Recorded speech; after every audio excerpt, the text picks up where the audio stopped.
Any health-related information on the following show provides general information only. Content presented on any show by any host or guest should not be substituted for a doctor's advice. Always consult your physician before beginning any new diet, exercise, or treatment program.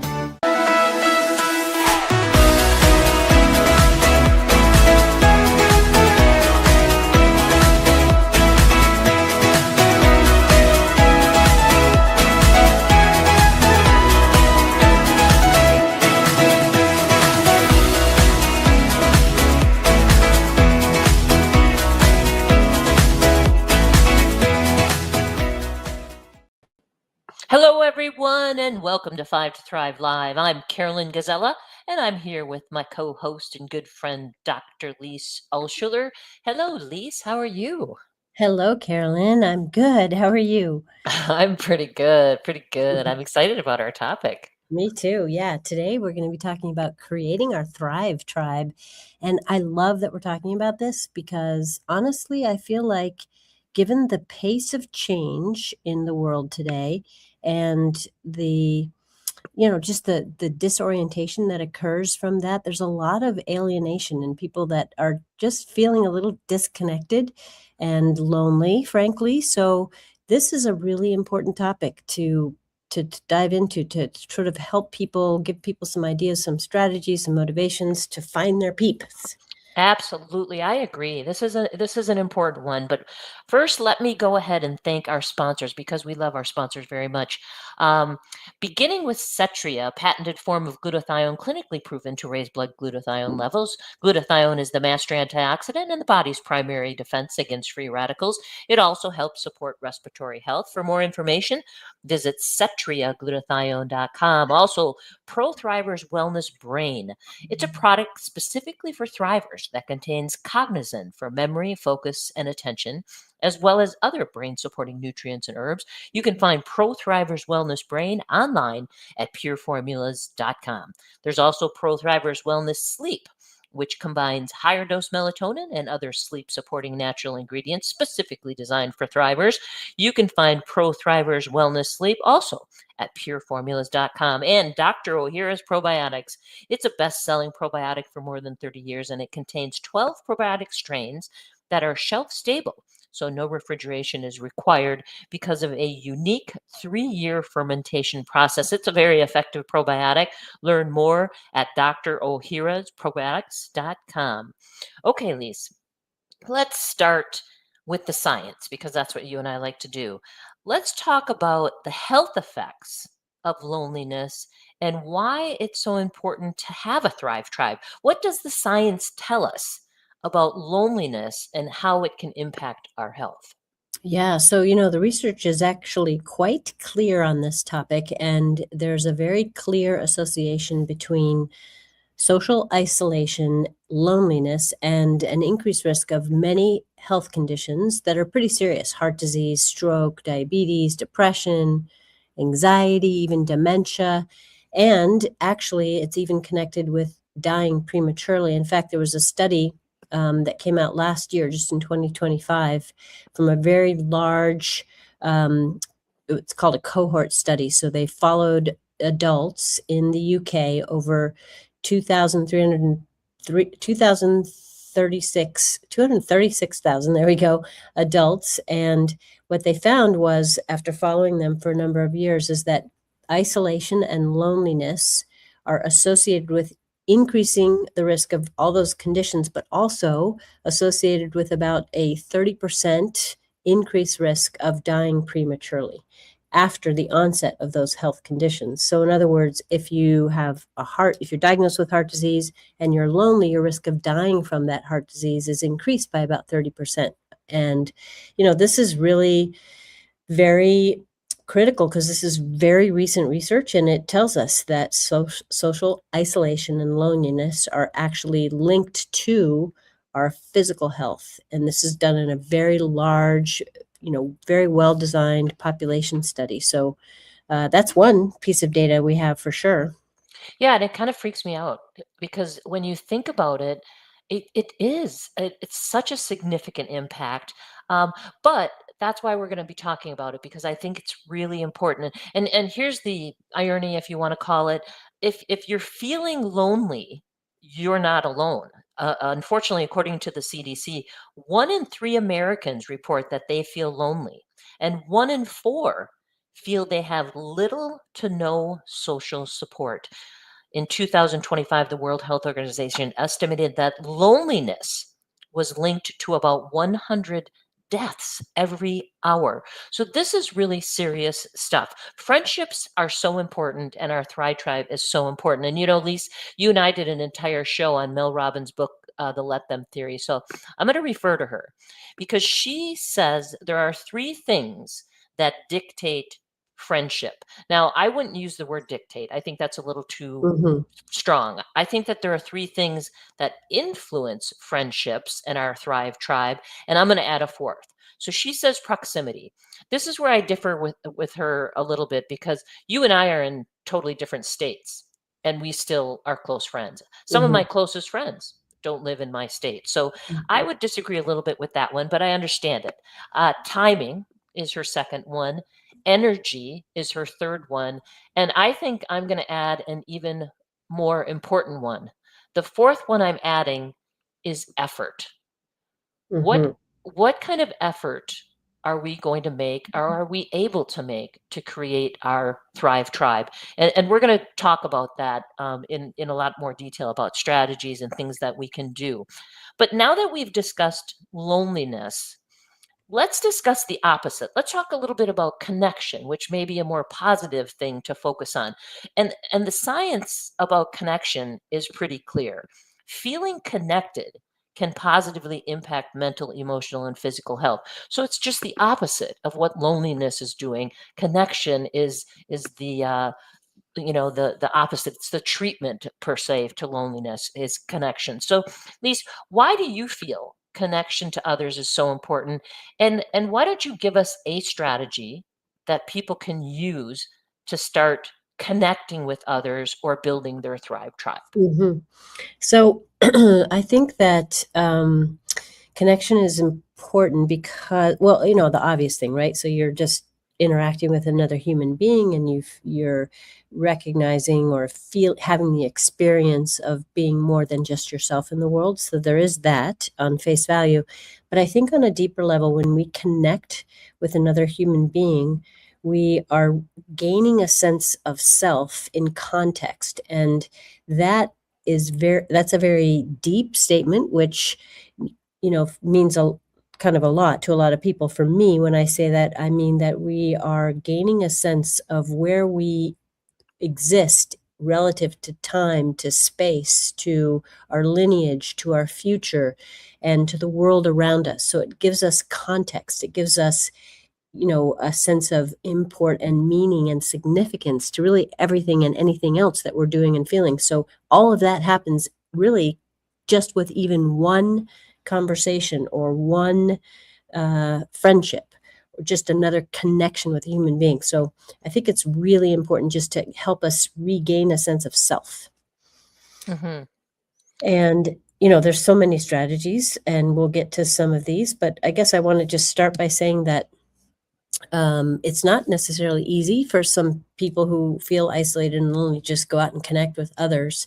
And there's been a lot of studies that have found that people who combine lots of different strategies together are more likely to create connections. So in other words, if you exercise, for example, and then you combine with the exercise connection, you're more likely to feel connected and in fact to connect. So let's say you like to do yoga, you could choose to do yoga in a class with other people. So now you're doing what you already like to do, and you're doing it in the context of social connection. So that's been really confirmed in a lot of different studies. And I think, Carolyn, you and I have talked about this sort of piggybacking type behavior in other contexts too, but it's a really easier way. It's like taking a half step forward to gain a lot of benefit. Hmm. Yeah, and I mean, some of my strategies are similar to that. I think that it can be hard work to avoid the temptation to isolate. So some of my strategies are similar to yours because if you find things that you like to do, and then find ways of meeting people who like to do those same things, it's likely to stick. So some of my examples, getting involved with your community. I've done this by volunteering. I also periodically attend a particular meetup group. They're all over. The meetup app is all over, easy to find. The one that I like is for people over age 50, and it's very active. So we might go hiking. We did a tour of a mini donkey ranch just outside of town, and that led to a volunteer opportunity. I now volunteer at the mini donkey ranch, and I not only love the donkeys, but I've met some really wonderful people who've become close friends. You can join a club if you like to play chess, or a book club or whatever. So I think that there are a lot of ways. One thing that I would like to bring up is that I don't feel that it's merely a numbers game. Um, I've been focused on choosing wisely when I'm creating my Thrive tribes, and creating these different pockets of friends. And and they're different. Like I'll have a group of cowgirls that I hang out with, and then I'll have other friends that I hike with or whatever. But it's not a numbers game for me, and it's about choosing wisely. So I would say a piece of advice may be trying not to choose friends out of desperation because you are feeling lonely.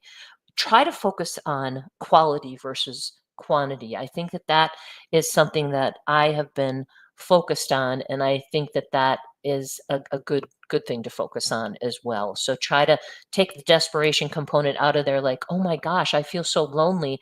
I have to hang out with this person even though they're a jerk or whatever, even though we don't have anything in common, or it's boring, or it's whatever. So I would say choose wisely. So Lise, what additional tips do you have Mhm. when it comes to creating or expanding our Thrive Tribe? So glad you brought up Mel Robbins. I'm going to bring up another thing that she mentions, but I'm going to start with a story, and that is about my mom. So my mom, as she got older, she was pretty introverted, and she became, that introversion led to pretty significant isolation. And it got quite a bit worse as she got older. But one of the things that she did, as long as she was physically able to, which was a direct counter to that isolation that she otherwise felt, was that she would go to the library, the public library, and she would go to the public library a couple of times, maybe even 3 times a week. And she would just check out books, or she would, use their computer, and all things she could do at home. But she did it to be in a community. And she, kind of started to get to know the librarians. So she would be familiar to them, and they to her. And it wasn't a friendship per se, but it was definitely a connection. And she felt like she had a place that she belonged and that welcomed her. And I went with her one time, and I realized that she had another thing which she did, which she would, on the way home, stop at a convenience store and go in and buy lotto tickets. And again, when I went in with her, the person behind the counter said, "Oh, hi, Irene, how are you today?" And it was just, again, kind of a stranger, but somebody who was familiar to her. So I realized that, that for her was a really critical way of giving her some connection, and to people that were not her friends, but definitely were part of her community. Um, Yeah, I love that story, and I love what you're talking about here, because it's something that I wrote about in my Psychology Today column, The Healing Factor, about the health benefits of connection. And I just think it's really important that connection can be even small 1 second connections. And as you describe, she's connecting with the person behind the counter, and even just like smiling at your neighbor, or waving hello to your neighbor, or opening a door for a stranger, or these small little connections add up. And I think that they have just as much health benefit as hanging out with friends sometimes, because you can add up a lot of these small ones, and it can really have an impact. So I love that your mom did that. mhm. And if people are feeling, a little bit brave about this, they can take it up a notch and do what Mel Mel Robbins suggests, which is she talks about when she moved to a small town and she didn't really know anybody, she would go into a coffee shop and she would go in every day and get her coffee and just say, she made a point of saying hi to somebody every day. And eventually she met a couple of people and became fast friends with at least one of them. And so I would say that the sort of challenge that one could take on is to find a coffee shop or a restaurant or someplace you would be willing to go to regularly on your own. But when you go, before you walk in, make a commitment that you're going to say hi to at least one person and maybe ask one question or give one compliment to somebody that is in that place that you're going to go, so that you have some kind of substantive interaction with them. And I'm going to borrow a phrase that I use quite a bit when I have to go into a situation where I don't know people and I'm kind of in a position where I want to meet people.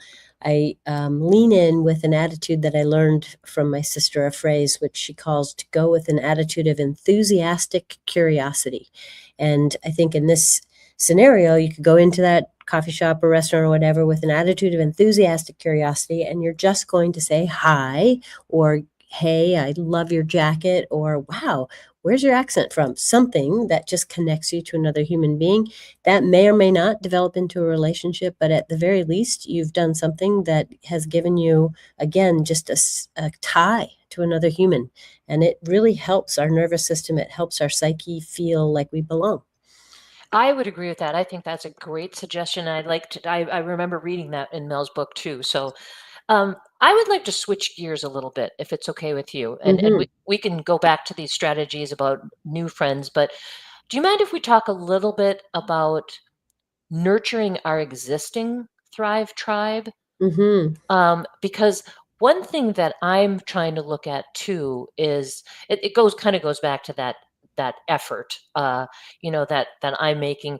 But one thing that I'm learning to do a little bit better is to meet people, friends and acquaintances, meet them where they're at and manage my expectations surrounding that friendship. This may not make a lot of sense to you, but let me give you an example. So I have a couple of friends who never invite me to do anything. And there was the longest time where I was like, okay, this is too one-sided. I'm over this friendship. I'm moving on. But then the more I thought about it, the more I thought, huh, these people don't initiate outings with anybody. That's just a part of their personality. And when I initiate a get together, they're all about it and they love it and everything else.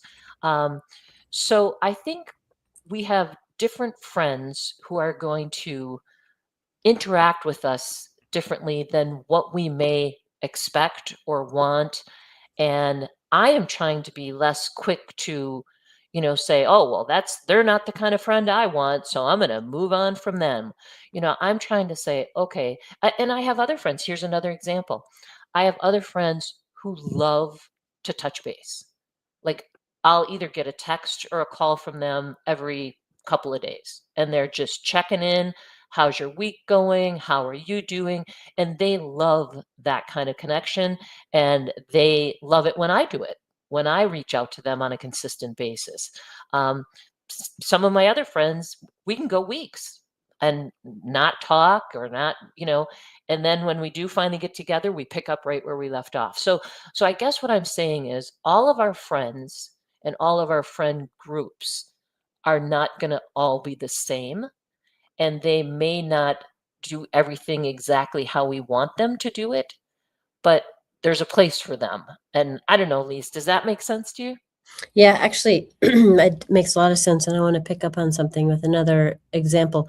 So I think what you're getting at is to meet them where they're at, but to really go in to sort of check our expectations and our assumptions.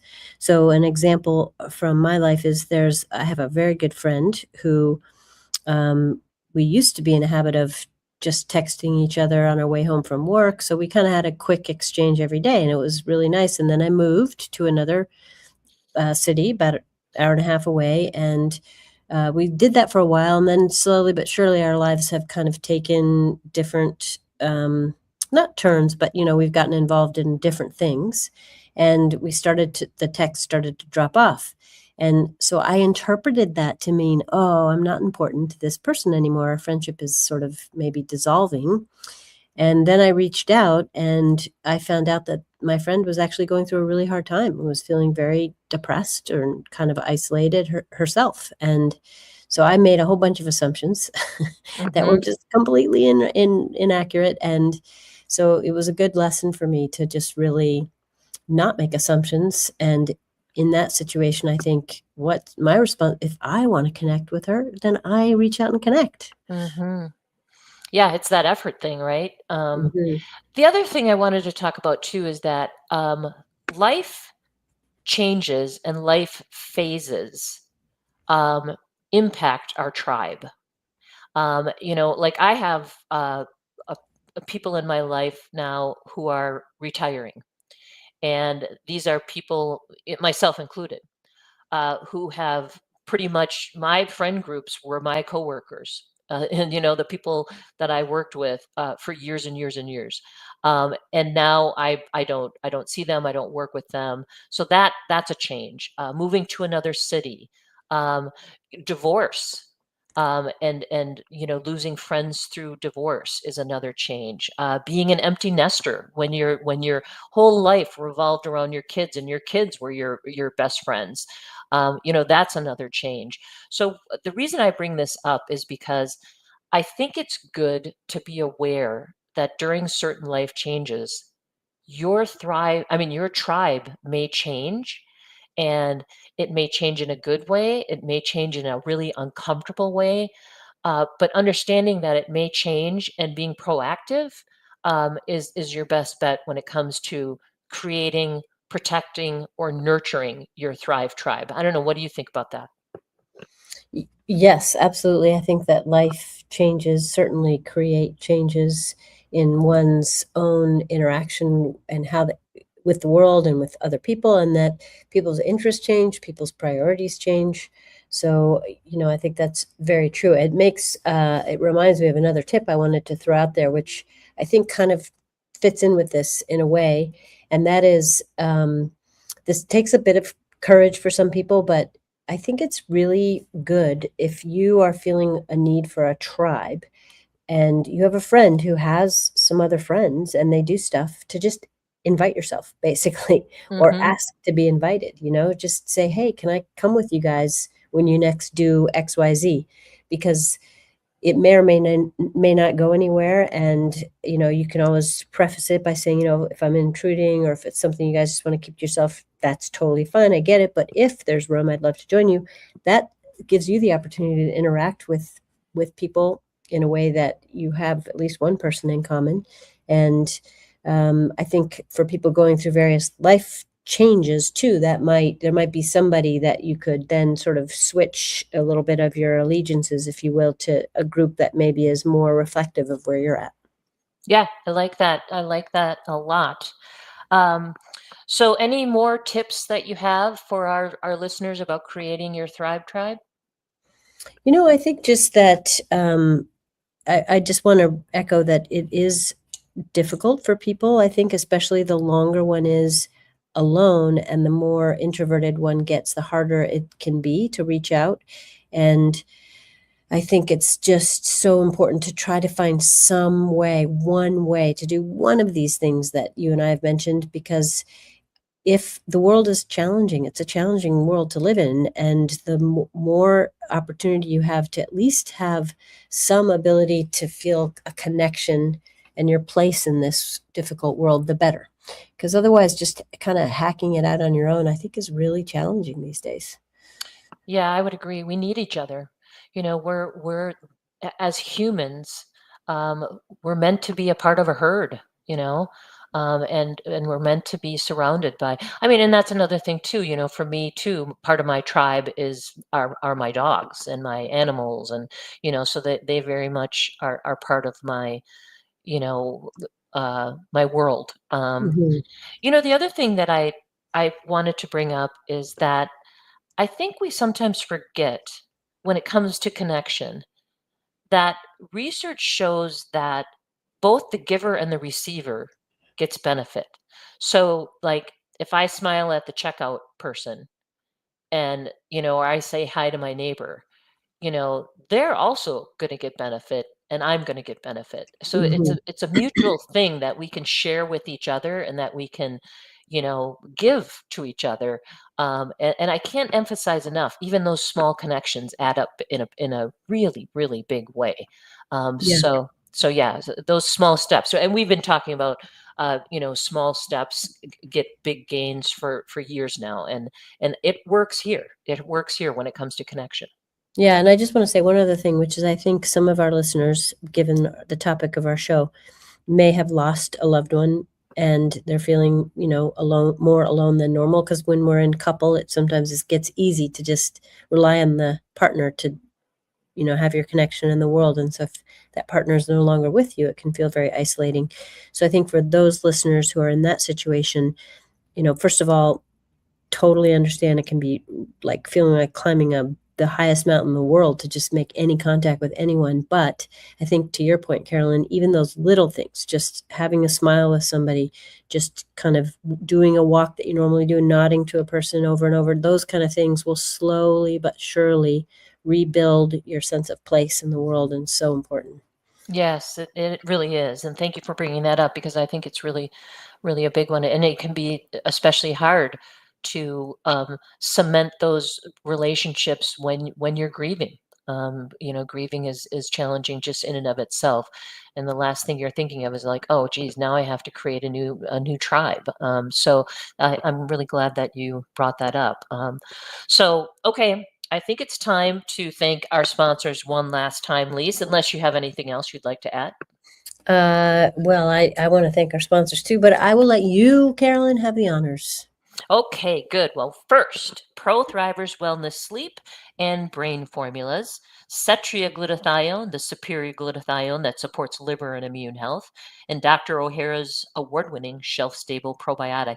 And just remember that you can find past shows at ithriveplan.com or wherever you listen to your favorite podcasts. We are now on well over 100 different podcast outlets, so we're out there.